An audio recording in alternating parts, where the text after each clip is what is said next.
श्री स्वामी समर्थ. माझ्या व्हिडिओमध्ये सर्वांचं स्वागत आहे. श्रावण मासामधील पहिला सण म्हणजे नागपंचमी हा सर्वात महत्त्वाचा आणि पहिला सण आहे. हा यावर्षी शुक्रवार 9 ऑगस्ट 2024 या दिवशी आलेला आहे. जसं आपण श्रावण मासामध्ये भगवान शिवांची अतिउच्च कोटीची सेवा करत असतो, तसेच आपण या मासामध्ये जे शिवशंकरांचे प्रमुख शिवगण आहेत त्यांचीही उपासना करत असतो किंवा करणे गरजेचे आहे. ही उपासना आपण पंचरात्र किंवा नवरात्र या स्वरूपामध्ये करत असतो. नागपंचमी हा पंचरात्री उत्सवामधील प्रमुख उत्सव मानला जातो किंवा नागपंचमी हा पंचरात्र म्हणून साजरा केला जातो. मग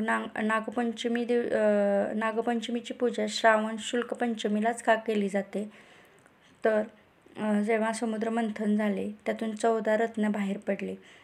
त्यातील एक रत्न उच्चश्रवा अश्व होता, त्याचं नाव होतं, आणि त्या अश्वाचा वेग वाऱ्यालाही न जुमानणारा होता आणि तो दुधासारखा पांढरा शुभ्र होता. आपण सर्वजण कश्यप ऋषींचे संतान आहोत, म्हणून ज्यावेळेस आपण पूजेच्या वेळेस संकल्प करतो तेव्हा ज्यांना आपले गोत्र माहीत नसते तर आपण कश्यप गोत्र म्हणतो.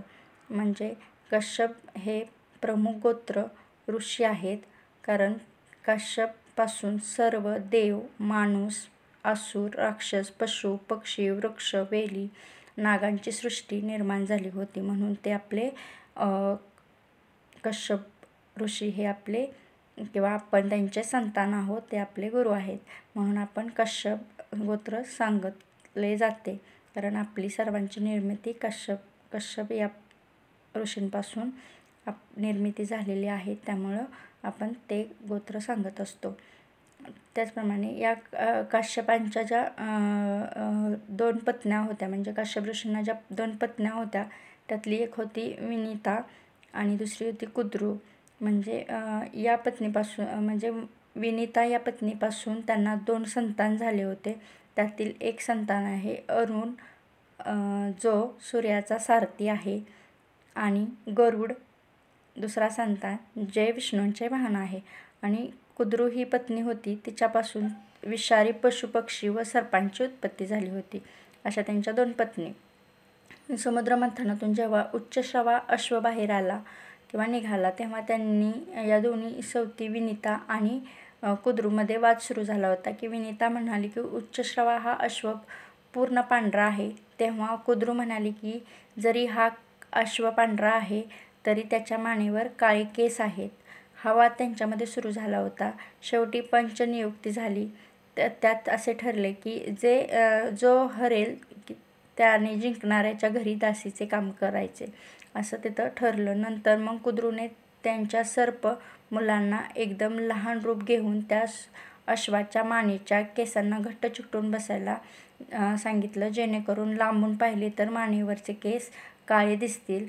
त्यासाठी काही सर्पांनी त्यांना होकार दिला या कामासाठी आणि काहींनी नकार दिला. मग ज्यांनी नकार दिला त्यांना कुद्रूने त्या सर्पांना शाप दिला की तुम्ही मेजयाच्या सर्पयज्ञात ठार व्हाल. त्यानंतर वासुकीसह जे कुद्रूंनी शाप दिलेले सर्पगण होते, वासुकी नावाचा एक सर्प होता, त्याच्यासह सर्वजण ब्रह्मदेवाकडे गेले आणि त्यांना सांगितले की त्यावेळेस ब्रह्मदेव म्हणाले की वासुकीची जी मानस बहीण आहे, शिवमानस कन्या मनसा, त्यांचा मुलगा आस्तिक ऋषी या सर्पयज्ञात मध्यस्थी करेल आणि सर्पयज्ञ थांबवून तुम्ही सर्वांची प्राणहानी वाचवेल, असा आशीर्वाद ब्रह्मदेवांकडून मिळाला होता. मग जो वासुकीची मानस बहीण होती मनसा, तिचा मुलगा आस्तिक ऋषी ह्याच्याकडे त्यांनी विनवणी करून ब्रह्मदेवांकडून आशीर्वाद मिळवला. तो दिवस होता श्रावण शुक्ल पंचमीचा दिवस. म्हणून नागवंशात हा दिवस जीवदानाचा दिवस म्हणून मानला जातो. म्हणून या दिवशी जर आपल्याला सर्पांचे किंवा नागाची पूजा केली जाते, आपल्याला सर्पांची भीती राहत नाही आणि कोणतेही सर्प आपल्याला दंश करीत नाहीत जर या दिवशी आपण पूजा केली तर. परंतु जर आपण सर्पाला छेडखानी केली तर या दिवशी झालेला सर्पदंश विघात जात नाही, म्हणजे वाया जात नाही, परिणाम दाखवतो. म्हणून या दिवशी कुठल्याही सर्पाची आपल्याला छेडखानी करायची नाही. या दिवशी ब्रह्मदेवांकडून नागवंशाला अभय आशीर्वाद मिळाला होता, म्हणून नागपंचमी हा सण साजरा केला जातो. तसेच सर्पयज्ञ सुरू झाल्यानंतर आस्तिक ऋषींनी मध्यस्थी करून हा यज्ञ थांबवला होता. तो दिवसही नागपंचमीचाच होता. या दिवशी नाग लोकांना जीवदान मिळाले होते, म्हणून या दिवशी आस्तिक ऋषींचे स्मरण केले जाते. आपल्याला कोणताच सर्पदंश करत नाही, अशी दंतकथा आणि भावना आहे. नागशक्ती आणि कुंडलिनी शक्ती यांचा जवळचा संबंध आहे. तो कसा की कुंडलिनी शक्तीसुद्धा 3.5 वेढे देऊनच सर्पिणीच्या रूपात मूलधारात निवास करते. ज्या वेळेस आपण ध्यानधारणा करतो आणि आपल्यावर गुरूंची कृपा असते, त्यावेळेस हीच कुंडलिनी शक्ती तिचे 3.5 वेढे सोडत ब्रह्मरंध्रात जाते आणि अमृत स्त्रवत आणि त्यातून आपल्याला ब्रह्मानंदाची प्राप्ती होते. मानवी जीवनातल्या अनेक समस्या या सर्पावर अवलंबून आहेत. नव्हे तर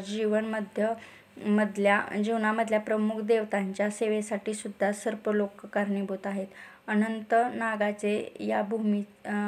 नागांनी या भूमीचा भार घेतले आहे. तसंच शेषनागाने भगवान विष्णूंसाठी शय्या म्हणून आधार दिला आहे. तर वासुकी नाग भगवान शिवांच्या गळ्यामध्ये आहे. जो भगवान शिवांच्या गळ्यामध्ये नाग आहे त्याचं नाव आहे वासुकी. अशा अनेक देवदेवतांच्या ठिकाणी नागवंश मदतीला आहे. एवढेच नव्हे तर ज्यावेळेस भगवान शिवांनी हलाहल प्राशन केले होते तेव्हा हलाहल त्यांच्या ओंजळीतून बाहेर पडले. त्या हलाहल पासून जीवन सृष्टीचे रक्षण व्हावे म्हणून सर्पांनी तेही हलाहल प्राशन केले होते. तेव्हा महादेवांनी प्रसन्न होऊन त्यांना आशीर्वाद दिला होता की बाळांनो, तुम्ही माझ्या कार्यात सहभाग दिला म्हणून आजपासून तुमचे सुद्धा माझ्यासारखी पूजा होईल, नव्हे तर तुमची पूजा माझी झाली असे मानले आणि त्यांना अभय वरदान दिले. म्हणून नागपंचमी साजरी केली जाते. असं की जेव्हा विष प्राशन करायची वेळ आली होती तेव्हा सुद्धा भगवान शिवांना या नागांनीच साथ दिली होती. म्हणून नागांचे किंवा नागपंचमीला आपल्या धर्मामध्ये खूप महत्त्व आहे. अशी ही नागपंचमी कशी साजरी करायची याचा व्हिडिओ तुम्हाला लवकरच मी पाठवेन. श्री स्वामी समर्थ. व्हिडिओ आवडला असेल तर लाईक करा, सबस्क्राईब करा. श्री स्वामी समर्थ.